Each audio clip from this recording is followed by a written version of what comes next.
성경에는 물에 들어갔다가 기적을 체험한 몇몇 개개인들이 있습니다. 대표적으로 오늘의 주인공인 나아만은 요단강에 들어갔었고, 요나 선지자는 지중해 바다에 들어갔으며 베드로는 갈릴리 호수에 들어갔었습니다. 물속에 들어가게 된 동기는 각각 다르지만 모두가 하나님의 능력을 경험하였습니다. 한 명은 병고침을 받으려고 순종하며 들어갔고, 다른 한 명은 불순종한 결과로 어쩔 수 없이 들어갔으며, 또 다른 한 명은 의심하였기에 빠지게 되었습니다.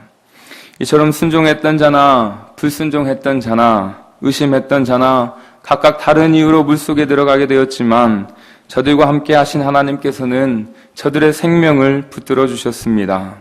특히 구약의 인물인 나아만과 요나를 통해서는 하나님께서 이스라엘 외에 다른 민족들의 흥망성쇠까지도 주장하신 분이심을 알게 하셨습니다. 사실 요나는 그것이 싫어서 불순종했다가 부활을 경험한 선지자이고, 결국 순종하여 하나님 말씀을 전파하여서 아수르 민족이 구원을 받게 되었습니다. 그런데 그보다 더 놀라운 사실이 있습니다. 오늘 본문 1절 말씀해 보시면 하나님께서는 나아만을 통해 아람을 구원하셨다라고 말씀하고 있는 것입니다.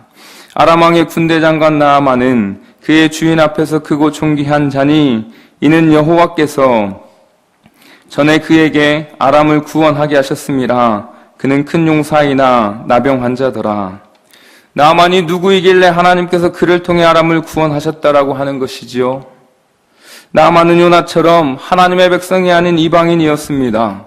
그렇다라고 이전에 하나님을 믿었던 이방인도 아니었습니다. 그저 아람 왕의 군대 장군으로서 왕에게 총애를 받는 큰 용사일 뿐이었습니다. 그럼에도 불구하고 하나님께서는 나아만을 통해 아람을 구원하게 하셨으니 실로 놀라운 일이 아닐 수 없습니다. 놀라움은 여기에 그치지 않습니다. 아람을 어디에서 구원하셨다고 하시는 것일까요? 하나님의 백성이었던 북이스라엘로부터 구원을 얻게 하신 것 같습니다. 열왕기상 20장과 22장에 보시면 아람과 북이스라엘의 교전 중이었다는 것을 알 수 있습니다. 그런 상황 가운데 하나님께서는 하나님의 백성이었던 북이스라엘 구원하신 것이 아니라 이방 민족이었던 아람을 구원하시는데, 바로 아람의 최고 사령관인 나아만을 들어 승리하도록 하셨다는 것입니다. 이처럼 하나님께서는 온 세상의 나라를 다스리시는 분이시기에 하나님의 섭리 가운데 이방 나라의 장관에게도 승리를 주시기도 하신다는 것입니다. 그런 차원에서 하나님께서는 엘리자 선지자 당시에 아람의 군대 장관이었던 나아만에게도 큰 승리를 주셔서 그의 나라에 큰 공을 세우도록 하셨습니다. 여러분, 이런 사실을 나아만이 알았을까요? 전혀 몰랐을 것입니다. 5절 18절에 소개된 아람의 주신인 림몬 신이 도와주어서 이겼다라고 굳게 믿었을 것입니다. 림몬 신은 고대 메소포타미아 왕국의 언어인 아카드어로 사납게 외친다는 뜻을 지니고 있는 신 이름입니다. 우레와 태풍을 주관하는 아수르의 우상으로 태풍의 신 하닷의 별칭이기도 합니다. 그 당시 메소포타미아, 아람, 팔레스타인에 광범위하게 숭배되었는데, 바로 아람 나라에서는 이 신을 풍요의 신으로 숭배되었던 우상이었습니다. 그러니 나아만 장관이 하나님께서 자신의 나라를 구원해줬다는 것은 상상할 수 없는 일이었을 것입니다. 좀 더 생각해보면 아마 자신의 이름이 성경에 쓰인 것도, 또 예수님께서 고향 사람들에게 말씀을 증거하실 때에 자신을 언급한 일도 오늘날 교회에서 증거되는 것도 모를 뿐만 아니라 상상이 안 될 것입니다. 그런 큰 용사였던 나아만이 나병에 걸렸다라고 말하고 있습니다. 여기에 나병은 메초라는 단어를 썼는데, 히브리어로 메초라 그리고 차라앗은 각종 악성 피부 진화를 가리키는 말로 반드시 나병만을 뜻하는 것은 아니기도 합니다. 나병 환자인지를 확정하거나 또한 확정된 나병 환자는 어떻게 처신해야 하는지, 다시 정결하게 하려면 어떻게 해야 하는지에 대한 규정이 기록된 레위기 13장과 14장에서도 꼭 나병만이 아닌 각종 피부 질환으로 쓰이기도 하였습니다. 그래서 나아만도 전염되거나 살이 썩어가는 심각한 나병이라기보다 피부병에 해당되는 것으로 추정됩니다.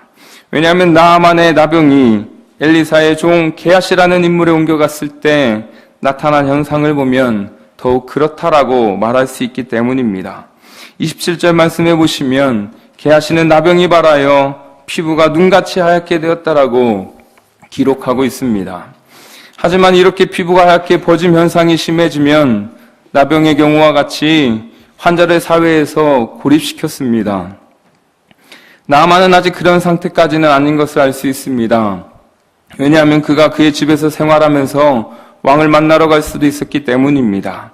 그러나 상태가 심각해지기 전에 치료받지 못하면 결국 나아만도 군대 장관으로서의 직위를 수행 못하는 것은 둘째치고 사랑하는 가족하고도 더 이상 함께 지낼 수도 없고 나병 환자들만 모여 사는 곳에 가서 지낼 수밖에 없게 되었을 것입니다. 이런 상황에서 믿음 좋은 어린 여종이 등장하는 것입니다. 2절과 3절 말씀을 다 같이 합동하시겠습니다. 전에 아람 사람이 떼를 지어 나가서 이스라엘 땅에서 어린 소녀 하나를 사로잡음에 그가 나아만의 아내에게 수종들더니 그의 여주인에게 이르되 우리 주인이 사마리아 계신 선지자 앞에 계셨으면 좋겠나이다. 그가 그 나병을 고치리라 하는지라. 이 어린 소녀는 이스라엘 땅에서 포로로 잡혀와 나아만의 아내에게 시중 들고 있었습니다. 그리고 나아만 장관에 나병이 걸렸다는 것도 알고 있었습니다. 인간적으로 생각하면 포로로 끌려온 것도 억울하고 어린 나이에 누구 집에 들어가서 시중 드는 것도 힘들고 더욱이 원수 나라의 군대 장관이 아픈 일이고 그럼 나 몰라라 할 수도 있었을 텐데 이 어린 소녀는 하나님도 알고 하나님이 보내신 선지자도 알고 그 선지자의 능력까지 다 알고 있어서 여주인에게 나병을 고칠 수 있는 방법 하나를 제시하게 됩니다. 그것은 다름 아닌 사마리아에서 활동하고 있는 선지자 엘리사를 만나면 된다는 것이었습니다. 왜냐하면 이 어린 소녀의 믿음에는 선지자 엘리사가 나병을 고칠 수 있다는 믿음이 있었기 때문입니다. 엘리사가 활동했던 당시 북이스라엘에 이와 같은 믿음이 있던 하나님의 백성이 있었는가를 살펴보면 결코 쉽지 않은 귀한 어린 소녀인 것을 깨닫게 됩니다. 왜냐하면 북이스라엘의 역사는 항상 우상을 섬기기도 하였지만 이때도 우상을 활발하게 섬기고 있었던 시기였기 때문입니다. 어쩌면 하나님께서 나아만을 믿게 하시려고 바로 믿음의 어린 소녀를 그 집에 보내어 여주인을 시중들게 한 것이 아닌가라는 생각까지 들게 할 정도입니다. 어찌됐든 이 소녀의 말은 여주인의 귀에 들려졌고 여주인은 지체하지 않고 남편에게 소녀의 말을 전하였습니다. 이런 과정은 성경에 생략되어 있기도 합니다. 그리고 나아만은 그의 주인 아람 왕에게 나아가게 됩니다. 4절에서 6절 말씀입니다. 나아만이 들어가서 그의 주인께 아뢰어 이르되 이스라엘 땅에서 온 소녀의 말이 이러이러하더이다 하니 아람 왕이 이르되 갈지어다. 이제 내가 이스라엘 왕에게 그를 보내리라 하더라. 나아만이 곧 떠날새 은 10달란트와 금 6,000개와 의복 10벌을 가지고 가서 이스라엘 왕에게 그 글을 전하니 일렀으되 내가 내 신하 나아만을 당신에게 보내오니 이 글이 당신에게 이르거든 당신은 그의 나병을 고쳐주소서 하였더라. 포로로 잡혀와 여주인을 섬기고 있던 어린 소녀의 말 한마디가 아람 왕에게까지 일사천리로 전달된 것 같습니다. 나아만은 왕에게 이스라엘 땅에서 온 소녀의 말이 이러이러하더이다라고 전했습니다. 이스라엘 땅에서 온 소녀의 말이 얼마나 파워가 있는지 모르겠습니다. 아람 왕도 소녀의 말에 고민을 한다거나 확인을 한다거나 의심을 한다거나 주저하지 않았던 것 같습니다. 당장 그의 입에서 나오던 말은 가라는 것이었습니다. 자신이 이스라엘 왕에게 친서까지 써주겠다는 것이었습니다. 나아만도 왕의 명령에 은 10달란트와 금 6,000개와 의복 10벌을 가지고 나아갔습니다. 왕이 나아만을 위한 배상금으로 내어줬던 것일 것입니다. 은 10달란트는 한 달란트의 무게가 약 34kg이니까 은 340kg 정도에 해당되고 금 6,000개는 약 68kg 정도 된다라고 말하기도 합니다. 무게만 생각해도 엄청난 금액이라는 사실을 예상하게 되는데 아마도 아람 왕이 생각했을 때 나아만 군대 장관의 몸값이 이 정도로 가치가 있다고 보는 것일 것입니다. 나만이 이스라엘 왕을 만났습니다. 그리고 아람 왕의 친서를 전했습니다. 그 내용이 공개되었는데 그것은 아람 왕도 원하고 누구보다 나아만 장군 개인이 간절히 원하고 그의 가족도 원하고 포로로 잡혀와 시중 들고 있었던 이스라엘 어린 소녀도 원하던 것, 바로 나병을 고쳐주라는 것이었습니다. 이스라엘 왕이 의사도 아니고 어이가 있다고 하여도 나병을 고친 적도 없고 이스라엘에 나병을 치료할 치료제가 있는 것도 아닌데 그저 아람 왕의 신하 나병 환자인 나아만을 친서와 함께 보내니까 확인하거든 나아만의 나병을 고쳐주라고 하는 것입니다. 그러니 이상하게 생각할 수밖에 없었던 이스라엘 왕의 반응이 이렇습니다. 이스라엘 왕이 그 글을 읽고 자기 옷을 찢으며 이르되 내가 사람을 죽이고 살리는 하나님이냐? 그가 어찌하여 사람을 내게로 보내 그의 나병을 고치라 하느냐? 너희는 깊이 생각하고 저 왕이 틈을 타서 나와 더불어 시비하려 함인 줄 알라 하니라. 이스라엘 왕은 아람 왕의 글을 읽자마자 마치 자기가 나병과 같은 질병에 걸린 것처럼 자기 옷을 찢었습니다. 실제로도 나병 환자로 진단을 받은 사람은 제일 먼저 옷을 찢게 됩니다. 성경에서 옷을 찢는 행위는 보통 극한 슬픔과 분노, 참회와 철저한 자기 부인을 나타내는 관습적인 행동입니다. 예를 들면 국가적으로나 개인적으로나 큰 위기나 비극을 만났을 때, 아니면 안타까울 때, 아니면 또한 억울할 때, 사람이 죽어 조문할 때, 아니면 전쟁에 패했을 때, 시험을 당했을 때, 회개했을 때, 바로 옷을 찢었던 모습이었습니다. 그렇다면 이스라엘 왕이 찢은 이유는 참회나 처절한 자기 부인보다 오히려 극한 슬픔과 분노와 관련된 것이었습니다. 그러니 그가 아람 왕의 조서를 읽고 말한 내용을 보면 공연히 시비를 걸어 전쟁을 일으키려고 하는 줄로 생각했던 것입니다. 그도 그럴 것이 당시의 나병은 신이 내린 벌로서 부정하게 여기기도 하고 무서운 질병이기도 하지만 무엇보다 사람이 고칠 수 없는 불가능한 불치병이었기 때문입니다. 그러니까 이스라엘 왕도 자신이 사람을 살리고 죽이는 하나님이냐고, 그가 어찌하여 사람을 내게로 보내 그의 나병을 고치라 하느냐고 탄식하듯 신하들에게 너희는 깊이 생각하고 저 왕이 틈을 타서 나와 더불어 시비하려 함인 줄 알라고 말하였던 것입니다. 재미난 사실은 그가 이전에 하나님을 믿거나 찾지도 않았으면서 하나님이 사람을 죽이고 살리는 줄을 알더라는 것입니다. 또한 자신의 왕권으로는 나병을 고칠 수 없는 자신의 한계를 고백할 수밖에 없더라는 것입니다. 그러니 오로지 자신이 내세울 수 있는 것, 시비를 걸었으니 그럼 또 싸울 준비태세를 갖추는 것 뿐이었습니다. 그렇게 생각하니 이스라엘 땅에서 아람으로 사로잡혀간 어린 소녀와 이스라엘 왕의 믿음은 반비례인 것 같아 보입니다. 어린 소녀는 우리 주인이 사마리아에 계신 선지자 앞에 계셨으면 좋겠다고, 그 선지자가 그 나병을 고칠 것이라고 단순한 믿음을 소유한 반면에 이스라엘 왕은 하나님의 권능을 행사할 수 있는 하나님의 사람에게 보내야겠다는 것조차도 생각할 수 없었던 것입니다. 그래서 단순한 믿음이라도 그 믿음은 사람을 움직이게 하여 하나님의 능력을 경험할 수 있게 하고, 단순한 믿음조차 없음은 자기 힘으로 아무리 애를 써봐도 한계에 부딪혀 좌절할 수밖에 없음을 보게 됩니다. 옷을 찢고 어찌할 바를 몰라 심각하게 고민하는 이스라엘 왕의 소식을 하나님의 사람이 듣게 되었습니다. 그리고 이미 알고 있었다는 듯이 하나님의 사람은 왕의 고민을 해결해 주려고 사람을 보내며 이렇게 말을 합니다. 8절 말씀을 다 같이 합독하시겠습니다. 하나님의 사람 엘리사가 이스라엘 왕이 자기의 옷을 찢었다 함을 듣고 왕에게 보내 이르되 왕이 어찌하여 옷을 찢었나이까? 그 사람을 내게로 오게 하소서. 그가 이스라엘 중에 선지자가 있는 줄을 알리이다 하니라. 하나님의 사람 엘리사는 왕의 옷을 찢게 만든 그 사람을 자신에게 보내라고 하는 것입니다. 그 이유는 바로 그 사람, 아람의 군대 장관인 나하만이 이스라엘 중에 선지자가 있는 줄을 알리고자 함이었습니다. 선지자는 무엇보다 하나님으로부터 계시를 받아 하나님의 뜻과 섭리를 전하는 대언자를 의미합니다.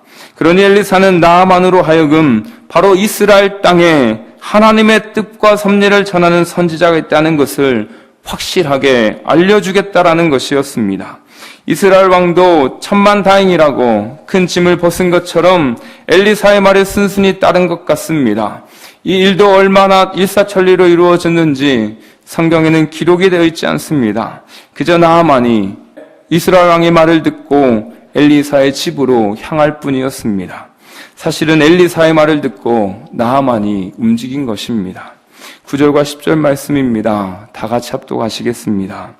나아만이 이의 말들과 병거들을 거느리고 이르러 엘리사의 집 문에 서니 엘리사가 사자를 그에게 보내 이르되 너는 가서 요단강에 몸을 7번 씻으라 내 살이 회복되어 깨끗하리라 하는지라. 나아만이 말들과 병거들을 거느리고 엘리사의 집 문 앞에 섰습니다. 역시 분위기가 달랐을 것입니다. 이스라엘 왕궁에 갔을 때는 사신들이 나와 영접했을 텐데 하나님의 사람 엘리사의 집 문에 섰는데 영접은 고사하더라도 엘리사가 보낸 한 사람이 나왔을 뿐입니다. 그리고 엘리사가 전해준 말을 그대로 전하였습니다. 여러분, 그 내용은 거두절미하고 오직 나병을 고침받을 수 있는 방법뿐이었습니다. 너는 가서 요단강에 몸을 7번 씻으라 내 살이 회복되어 깨끗하리라. 장소는 요단강 병원, 방법은 스스로 몸을 7번 씻는 것, 결과는 나병이 깨끗하게 사라지고 회복됨. 여기에 추신을 덧붙이자면 진짜임. 사마리아에서 요단강으로 가는 길은 약 64km입니다. 황당하겠지요. 장난하는 것도 아니고 멀리서 온 아람의 군대 장관인데 자존심도 상했겠지요. 병들었다고 너무 무시한다고 또 무심하다는 생각이 들었겠지요. 나병이고 뭐고 당장 집 안으로 들어가 선지자를 끌어내 혼내주고 싶은 마음이 들기도 하였을 것입니다. 그 정도로 나아만은 엘리사가 보낸 사람의 말을 듣고 화가 단단히 났습니다. 11절과 12절 말씀입니다. 나아만이 노하여 물러가며 이르되 내 생각에는 그가 내게로 나와서서 그의 하나님 여호와의 이름을 부르고 그의 손을 그 부위 위에 흔들어 나병을 고칠까 하였도다. 다메섹 강 아바나와 바르발은 이스라엘 모든 강물보다 낫지 아니하냐. 내가 거기서 몸을 씻으면 깨끗하게 되지 아니하랴 하고 몸을 돌려 분노하여 떠나니. 나아만의 모습은 첫째, 낳고 싶은 마음보다 화가 앞서게 된 모습입니다. 하나님의 사람 엘리사의 말에 어이가 없었던 것입니다. 그것은 나아만도 알고 있었던 방법이었기 때문입니다. 강에서 몸을 담그고 씻는 것은 메소포타미아의 남부비의식과 연관지을 수 있습니다. 남부비의식에서는 강에서 상류 쪽을 향하여 7번 몸을 담그고 그 다음에 하루 쪽을 향하여 7번 몸을 담금으로써 보호받을 수 있을 만큼 정결하게 된다고 믿었습니다. 이 의식에는 또한 신을 위해 강에 예물을 던지는 것이 포함되기도 하였습니다. 왜 이렇게 했을까요? 저들에게 있어서는 흐르는 물은 부정한 것들을 저 세상으로 가지고 간다고 여겼기 때문입니다. 그러니 나아만의 생각에는 하나님의 선지자이기에 뭔가 분명 다른 방법이 사용될 것이라고 기대했는데 그게 아니었던 것입니다. 그래서 둘째, 엘리사의 말보다 자기의 생각이 앞서게 된 모습도 보이게 됩니다. 나아만의 생각에는 먼저 자신에게로 나와서 직접 액션을 취해주기를 예상했습니다. 그리고 나서 하나님의 이름을 부르고 손을 병든 곳 위에 흔들어 고쳐주기를 바랬습니다. 이 모습 또한 신을 부르고 찬양하면서 신을 달래고 보호를 구하며 악을 제거해달라고 기도하는 것을 연상케 합니다. 그러기 위해서라도 이 일을 전문적으로 수행해야 할 사람이 있어야 하는데 그것도 아니었기에 기분이 나쁘고 화가 난 것이었습니다. 그것뿐만이 아닙니다. 화가 나니 불평과 불만도 다 쏟아냅니다.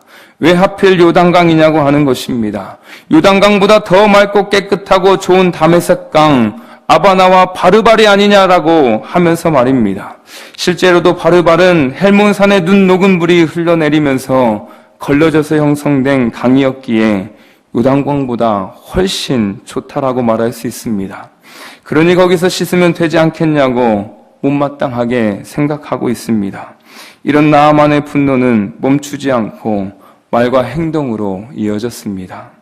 그런데 여기서 반전이 일어나는 것입니다. 그 역할 또한 종들이 나서게 됩니다. 13절 말씀을 다 함께 합독하시겠습니다. 그의 종들이 나와서 말하여 이르되 내 아버지여 성지자가 당신에게 큰 일을 행하라 말하였다면 행하지 아니하였으리이까 하물며 당신에게 이르기를 씻어 깨끗하게 하라 함이리이까 하니 이 종들은 나아만 장관의 충신들 같습니다.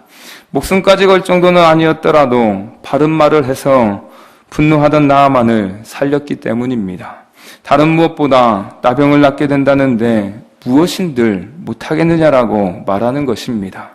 오히려 선지자가 명령한 것이 이보다 더한 일도 말했으면 했을 텐데 하물며 요단강에 7번 씻어 깨끗하게 하라고 했는데 못할 이유가 무엇이냐라고 대꾸하는 것입니다. 이 모습을 보면 이 종들은 마치 이스라엘의 어린 소녀가 이스라엘 왕보다 더 큰 믿음을 보인 것처럼 나아만보다 더 큰 믿음이 있어 보이기까지 합니다. 종들은 나아만에게 그것보다 더 어려운 것도 얼마든지 하려 했을 것인데 그렇게 쉬운 것을 왜 하지 않느냐라고 사실 그대로를 아주 분별력 있게 꼬집어 주어 나아만을 돌려놓았습니다. 사실 나아만이 하나님을 향한 믿음이 있어서 이스라엘 왕에게 찾아온 것인가요? 막연한 기대였을 것입니다. 그 시작이 정말 말도 안 될 정도로 미약한 어린 소녀의 말을 듣고 시작한 것이었습니다. 그 말도 자신의 와이프를 통해 듣고 곧장 왕에게 가서 이스라엘 소녀가 이러이러하다라고 보고를 하고 왕의 친서를 가지고 이스라엘 왕에게 왔습니다. 이때까지만 해도 기대가 충만했을 것입니다. 그러나 이스라엘 왕은 아람 왕이 말도 안 되는 것으로 시비를 건다고 생각하며 어쩔 줄 몰라 했습니다. 그러나 다행히도 때마침 하나님의 사람 엘리사의 전보를 받고 떠넘기듯 나아만을 엘리사에게 보냈습니다. 엘리사에게 와서 선지자의 말을 듣고 보니 충만했던 기대는 다 사라지고 본래의 모습대로 돌아가게 된 것입니다. 역시 나병을 누가 고친단 말인가? 요단강에 7번 몸을 담그면 깨끗하게 된다고? 정도껏 해야지 말이면 다 되는 줄 아나? 본래부터 불가능한 불치병인 나병, 불신자인 나아만에게 시간이 지체될수록 점점 불안하기만 하고 불평과 불만만 쌓이게 되어 불신만 키우게 된 것입니다. 나아만에게 씻어야 할 불이 무엇인지 느껴지신가요? 오늘 본문의 제목이 그래서 씻어야 할 불입니다. 이 불만 지우면 깨끗하게 회복될 괜찮은 사람이 될 것입니다. 불가능한 것이 가능하게 되고 불신자가 신자가 되고 불안한 시간들이 평안해지고 불평과 불만이 사라져서 마음이 평온해지고 만족하게 되어 감사가 넘치게 되고 불신앙이 신앙으로 잘 이어질 것입니다. 이 불을 어떻게 씻어야 할까요? 하나님의 능력을 경험할 수 있는 유일한 방법은 믿음으로 순종하는 것뿐입니다. 하나님의 말씀대로 순종해 보는 것입니다. 사무엘이 사울에게 말했던 결정적인 한 말씀, 믿는 자에게 있어서도 너무나 중요한 말씀, 사무엘상 15장 22절 23절 말씀, 여호와께서 번제와 다른 제사를 그의 목소리를 청종하는 것을 좋아하심같이 좋아하시겠나이까? 순종이 제사보다 낫고 듣는 것이 순양의 기름보다 나으니 이는 거역하는 것은 점치는 죄와 같고 완고한 것은 사신 우상에게 절하는 죄와 같음이라. 왕이 여호와의 말씀을 버렸으므로 여호와께서도 왕을 버려 왕이 되지 못하게 하셨나이다. 이제 나아만이 불을 씻어낼 시간이 되었습니다. 14절 말씀 다 함께 합독하시겠습니다. 나아만이 이에 내려가서 하나님의 사람의 말대로 요단강에 7번 몸을 잠그니 그의 살이 어린아이의 살같이 회복되어 깨끗하게 되었더라. 종들의 충언을 듣고 나아만이 요단강을 향하여 내려갔습니다. 하나님의 사람의 말을 듣고 자신이 앞서던 것, 자신의 생각, 그로 인한 불평불만의 말과 분노의 행동, 모든 것을 다시 뒤로 하고 하나님 사람의 말대로 요단강에 7번 몸을 씻었습니다. 믿음으로 순종했습니다. 결과는 그의 살이 회복되었는데 이전보다 더. 요즘은 의학이 발달되어 성형의 힘이 강한데 이 정도는 안 될 것 같습니다. 어린아이의 살같이. 선지자가 말한 대로 되지는 않았습니다. 회복되었는데 어린아이의 살같이 회복되었기 때문입니다. 이처럼 하나님이 하시면 감탄할 일 뿐입니다. 사랑하는 성도 여러분, 이보다 더 놀라운 것은 사실 그 다음에 있습니다. 나아만의 삶만 어린아이같이 된 것이 아니라 그가 하나님 앞에 살아가는 모습이 정말 순수한 어린아이와 같은 모습으로 변화되었다는 것입니다. 기억하셨으면 좋겠습니다. 불, 이걸 빼야 진짜입니다. 우리에게도 불을 빼야 할 항목들이 있다면 믿음으로 순종하여서 확실히 빼고 진짜 순수한 어린아이와 같은 모습으로 주님 앞에서 믿음으로 승리하며 살아가는 저와 여러분 다 되시기를 예수 그리스도의 이름으로 축원합니다.